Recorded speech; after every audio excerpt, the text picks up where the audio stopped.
My name is Svetlana Kramer. I'm marriage and family therapist, and I am a supervisor, trainer, and a clinical director, one of two clinical directors at Process Therapy Institute. Process Therapy Institute is located in San Jose, California.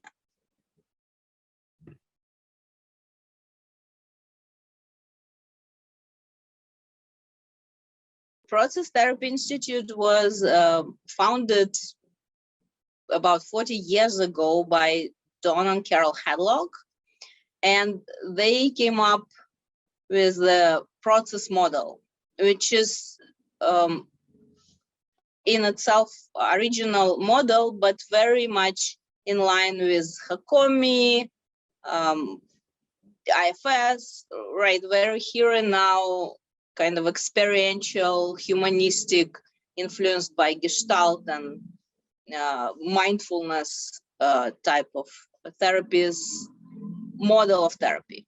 So it's a sort of a set of attitudes, philosophy, and skills that we teach. And PTI, Process Therapy Institute, is first and foremost a training site.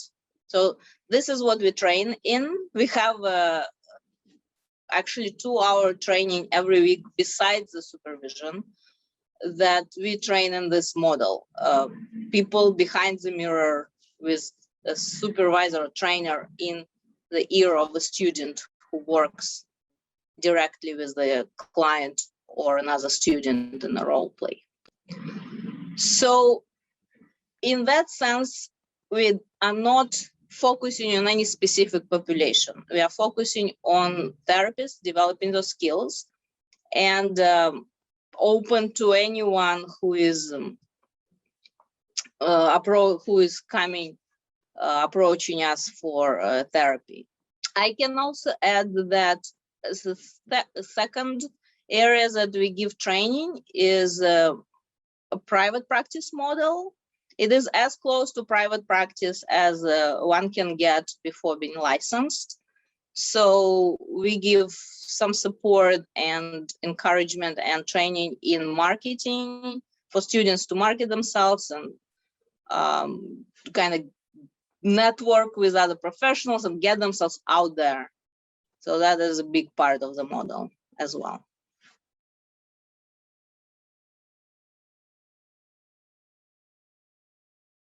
So as I mentioned, since it is closer to process to private practice model rather than an agency, we do hold students responsible for acquiring their own clients. While there are some clients that come to us as an agency that comes through our client coordinating process, majority of clients that students work with are acquired by them. So people will write the biography, people will write the kind of mission statement and go out there, advertise themselves on our site, on some other sites, network, or do whatever is necessary for them to invite clients to come in to see them. And so that's the biggest. They do come in terms of time, they come for 2-hour group supervision. That's our main mode of supervision is group. Although we do provide individual if they need sometimes an additional unit of supervision or additional support, or we invite them to come and drop into another group. So, but mainly they will have 1 unit of supervision is 2 hours of group, and 2 hours of, after that 2 hours of mirror training for the first year of while our students are with us.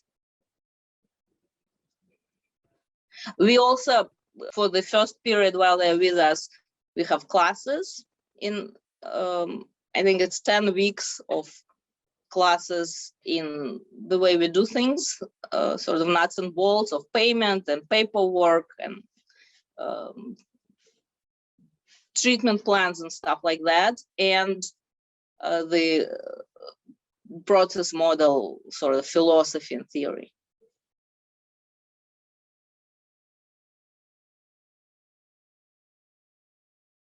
So yes, so there are two ways the clients come, and one, they come directly to a therapist if they learned about them, say through like OpenPath or Psychology Today or our website, or some referrals that student developed, or some mailing lists they own. We encourage them to be active in the community. So the client would come directly to a therapist. They will negotiate fees. They will negotiate time. It's up to a therapist to decide their own schedule.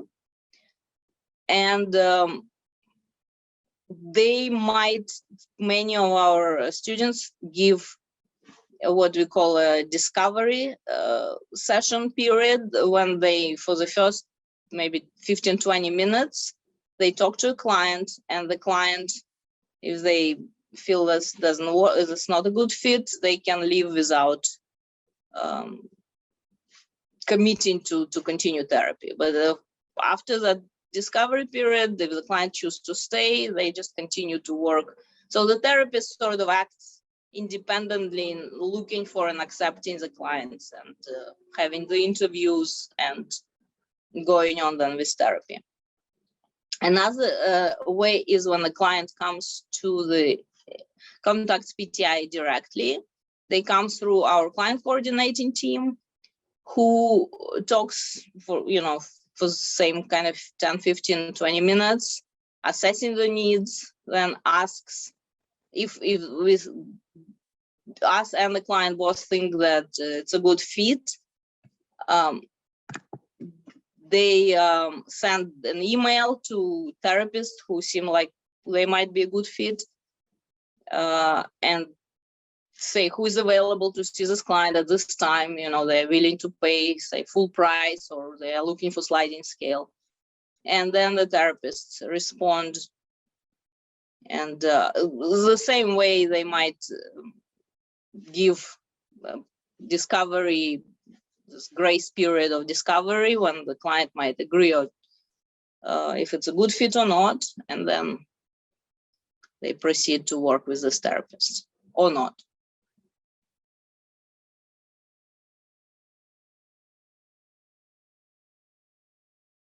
Because it's a private practice model, again, it comes with pros and cons, right? And the need to market oneself, one might consider pro or con, depending on like how much one does want to learn that skill and want to spend energy and time there.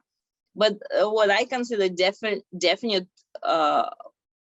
advantage of this model is that the therapist creates their own caseload and schedule.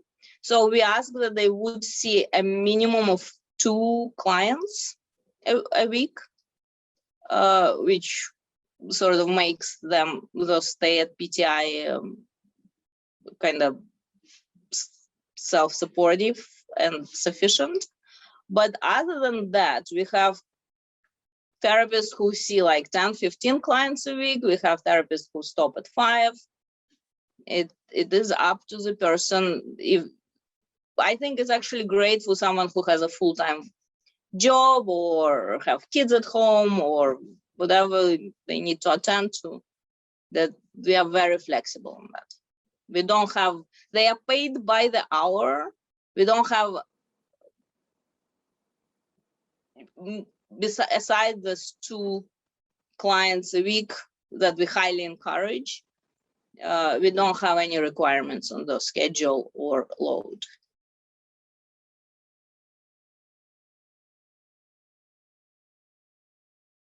So, as I said, it's we have 4 groups of supervision on Tuesday, Wednesday morning, and Thursday afternoon.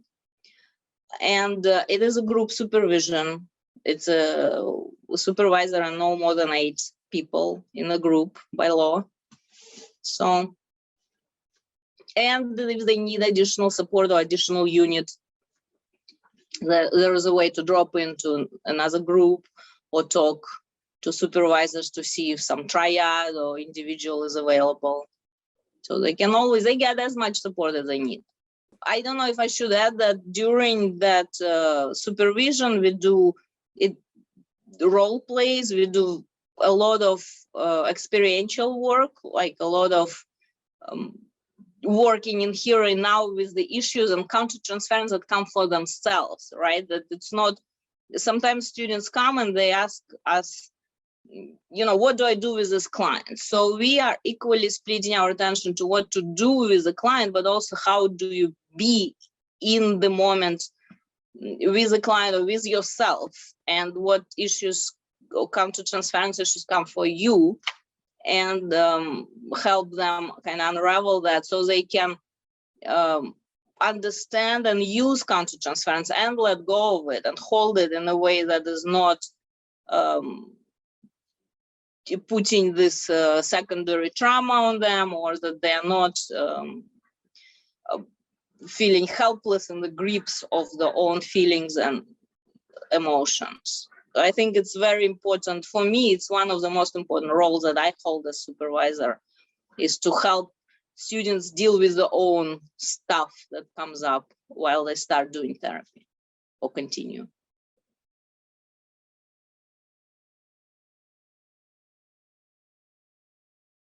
Training is great. We have the best training ever. I love it. And the reason I love it, because I actually went through it myself, and now I'm a clinical director. And the best part about it is that it is in vivo training. The student is with the client in the moment and has a trainer observing them and giving input to the ear while the therapist is working. So, which is, and we work intentionally on that input being supportive.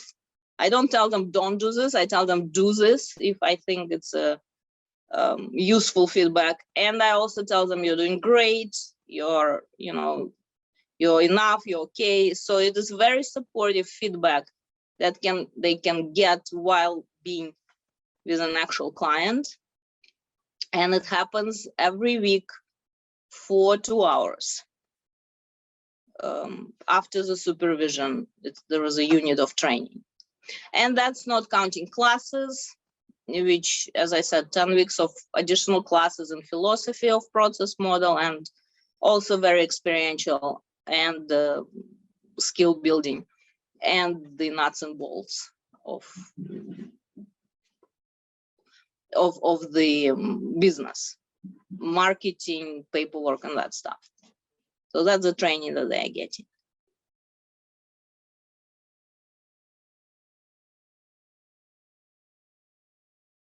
Well, I would say the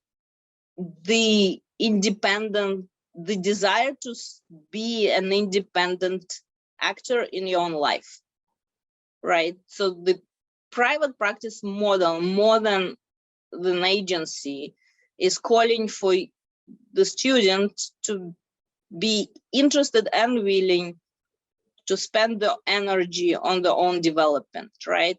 The fact that we don't have an influx of clients, which we just give to people, whether they want it or not, whether they,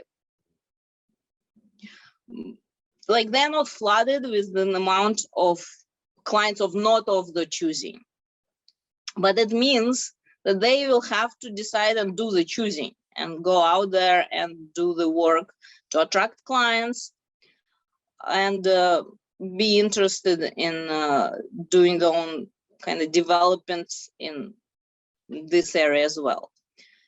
I would also say we really invite our students to walk the talk, which means whatever we talk about, mindfulness, ownership, right? All the great concepts that we present to clients and we present in teaching to students, we kind of call them on that. We work with group dynamic, we work with personal material in group supervision and individually.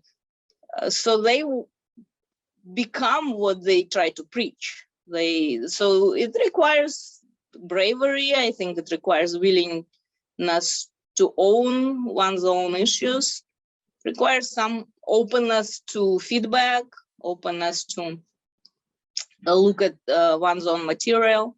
So yes, that's what makes a successful student, I think.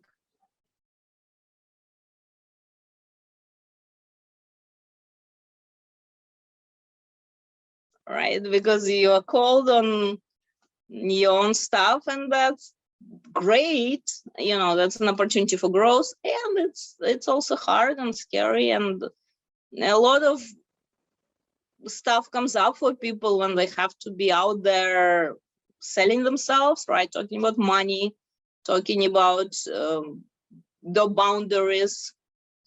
No, it continues to be a learning process, and sometimes it is hard.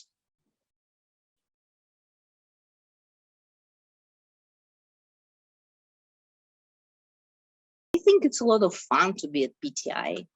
Our model is very much